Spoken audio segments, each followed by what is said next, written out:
ఆవు పాలు తెచ్చి నీకు అర్పితము చేతునంటే ఆవు పాలన లేక దూడల ఎంగిల్లంటున్నావు శంభో ఓహో గట్టిగా అది సాంబ శివ నీదు మహిమయన్నటికి తెలియదాయే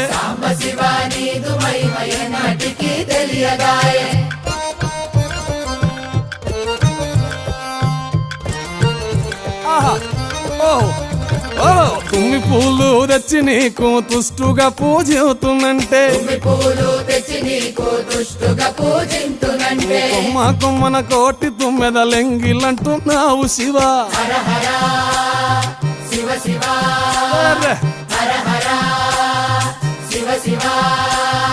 సాంబ శివ నీదు మహిమయన్నటికి